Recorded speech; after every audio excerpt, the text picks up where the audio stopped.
Now, Mr. Hardy here has been kind enough to give me the identity of some of you. Now, Mrs. Day, I'm sorry, Miss Adams, you are the deceased man's ex-wife, are you not? Can't you see she's upset? She looks it. I should go to him. I should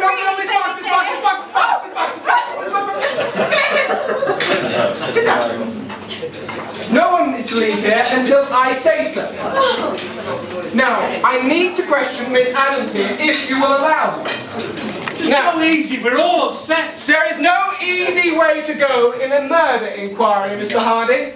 Now, Miss Adams, the fact that you are here tells me that you have obviously remained friends with the deceased man. Look, and did you hear what I said? I said she's upset.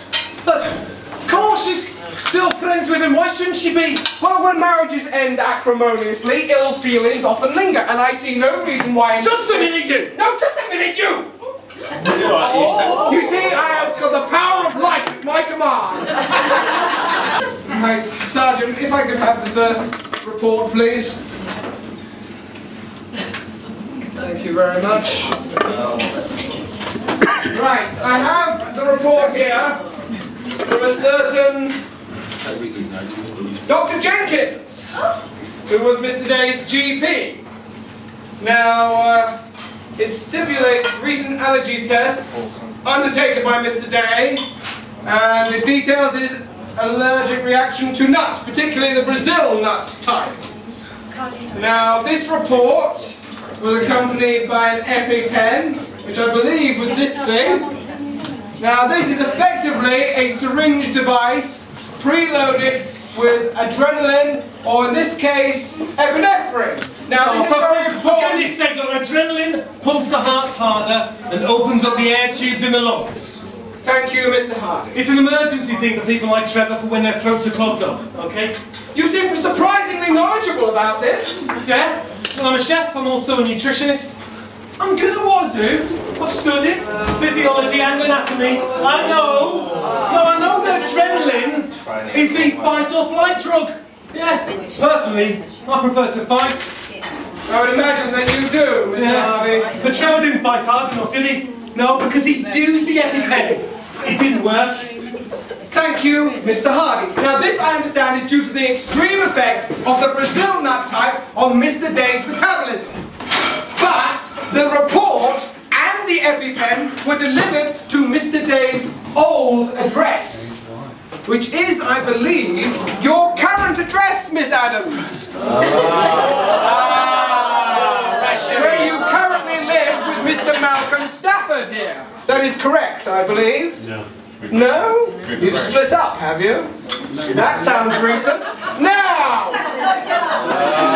So you knew about Mr. Day's worsening allergies? Oh, for goodness sake, everybody knew. He told us all this afternoon after he'd opened the package. He told everybody then. I'm sorry, all? Yeah, everybody who was here. And who was here in the restaurant earlier then?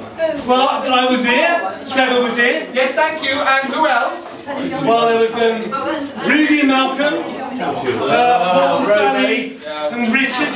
Yeah.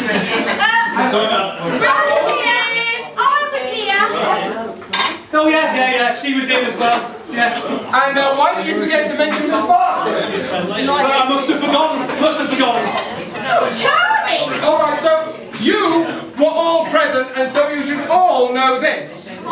I have spoken to the deceased man's grieving parents, and they, through the shock of their bereavement, have told me that they arranged to have the glazed cherries delivered here directly from the local delicatessen.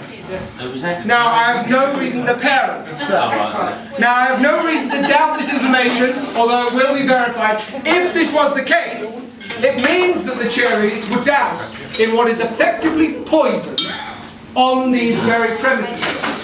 Richard owns the premises. Now, because of this, I have had the bottle of Brazil nut oil kept in the kitchen, sent for emergency analysis. Now, fingerprint identification, I mean. it should be very interesting to find out who has been handling it. Now, Sergeant, do we have any further information at this time? My investigative team has tracked down a Miss Zoe Bird. Now, is everyone aware of who Miss Zoe Bird is? Yeah, some of us are, yeah. Some of us are. Then perhaps you would care to enlighten those of them who are not, Mr. Hartley. Me? What's it got to do with me? Well, you seem to have had something to do with at least everything else that's been going on here, or at least you concern yourself with everything. So please, continue in this vein. It can be very useful when a suspect throws himself so enthusiastically into an investigation. A suspect? Oh yes, of course, everyone in this room is a suspect. Well, at least everyone with earlier access to the restaurant. Ah, but that narrows it down from everybody, doesn't it? Well, yes, it does. It narrows it down to those people who knew about Mr. Day's allergies, those who were present in the restaurant earlier this afternoon. So, what's this got to do with any of Trevor's old girlfriends? Which is what Miss Zoe Bird is, or what? Yeah, she was the last in a long line, so what?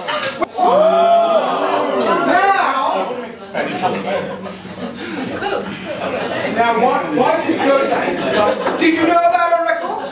I think you did. Did you know about I think you know all about our records, Mr. Happy Hardy, master chef at a major international chain of hotel restaurants, until your activities were discovered. That is you, isn't it?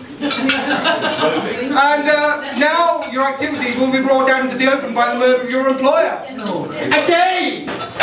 Because your last employer was murdered, wasn't he? After he found out about you selling restaurant produce on the side to the tune of several £100,000. God, it had nothing to do with me, his death. Whose? Which employer did you not kill? I never killed anyone. He killed Trevor! Yeah! I never killed anyone.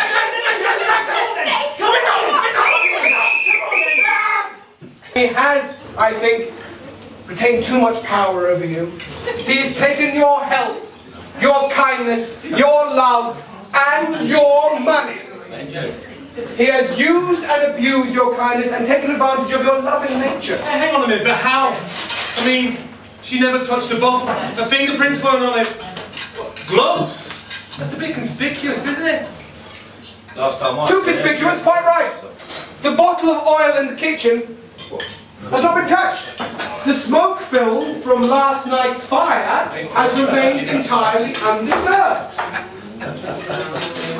That means it was... Yes, Mr. Hardy, it means that the killer brought the bottle of oil